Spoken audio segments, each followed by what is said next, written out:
Beautiful day to you, Soul Tribe. My name is Goddess Adia, and I am your Goddess Guide.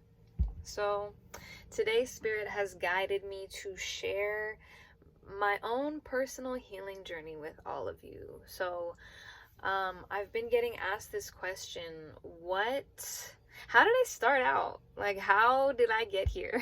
How did I become the Goddess Guide? Because I wasn't always like this, let me tell you. Um, it's been a journey.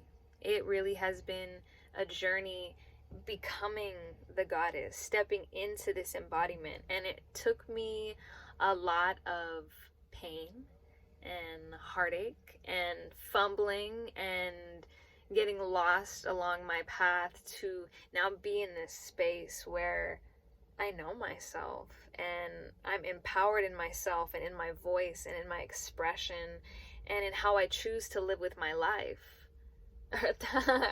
How I choose to live my life.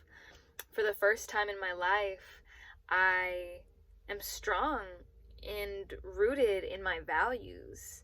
And because I'm rooted in my values, I know where I'm going. I know where I'm headed. I know what I need to do. I know what I will accept and what I will not accept. I know what I will allow and do allow and what I don't have space for in my life. And it took me a lot of confusion and mistakes to get to this point now.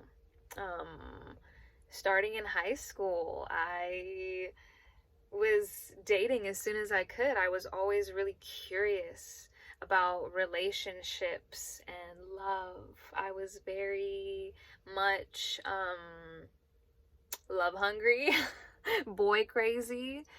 I just wanted to experience love, the love that I had seen in movies and in Disney movies, literally.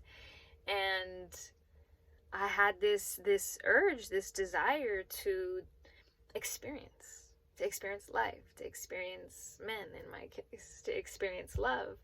And it was very misguided in many ways, and I was not rooted in myself. I was seeking love and validation outside of me, like most high schoolers. And that journey of jumping from relationship to relationship and heartbreak after heartbreak and toxic dynamic after toxic dynamic, it got to a point of doing that for years into and through college, and hurting myself and hurting other people along the way. I realized, like, this can't be it. This really can't be it.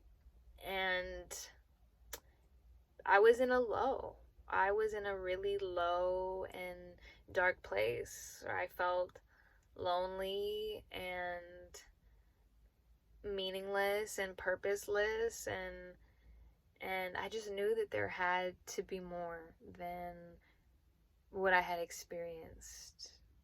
And that ultimately, being in that darkness, in that confusion, is what led me to start opening up to new experiences. It got to a point where I was like, okay, well, what I'm doing isn't working.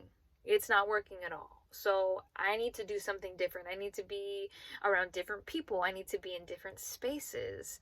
And that ultimately is what led me to spirituality. I went to a Catholic all-girls high school, and so religion was already in my field, but the school that I went to was really progressive and planted seeds of spirit, seeds of spirituality. And that's what I started to grow into, is this desire to know, this desire to feel more, to experience more, to feel better than I had ever felt. I knew that I was just creating and perpetuating my own suffering. I started to read more spiritual books, and that was the first thing I realized. I learned like this idea that we create our reality.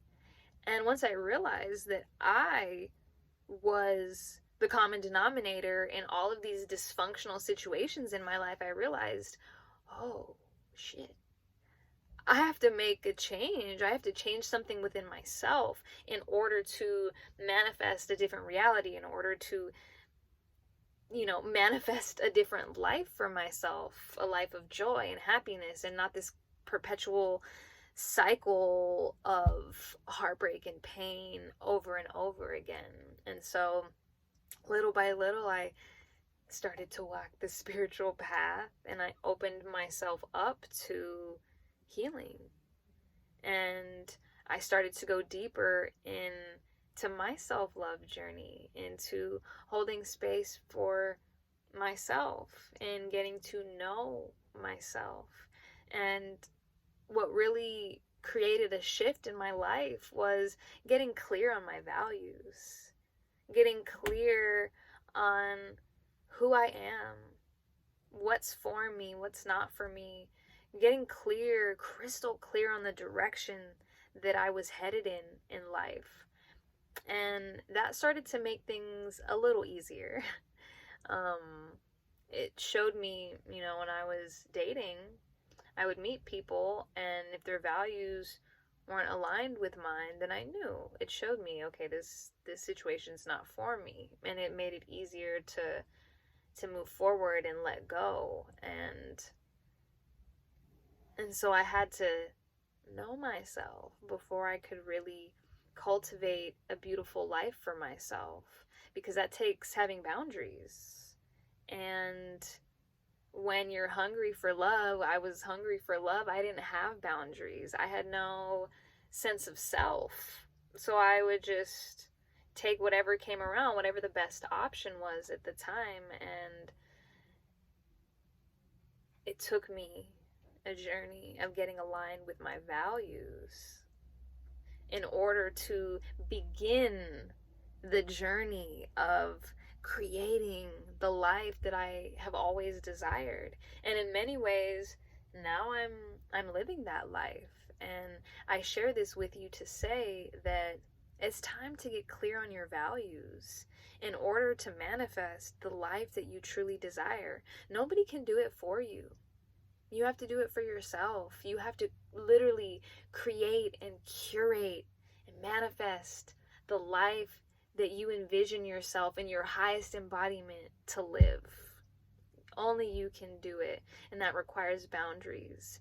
And how do we create boundaries effectively around ourselves? Well, we're rooted in our values. So get rooted in your values so that you can stop repeating old patterns, old mistakes, stop attracting the same cycle of BS over and over and over again. Get aligned with your values to change your life, because when you're clear on your values, you know where you're headed. All of a sudden, you know what's for you and you know what's not for you with such ease, and you can move through situations that arise in your life with so much more grace because you know thyself.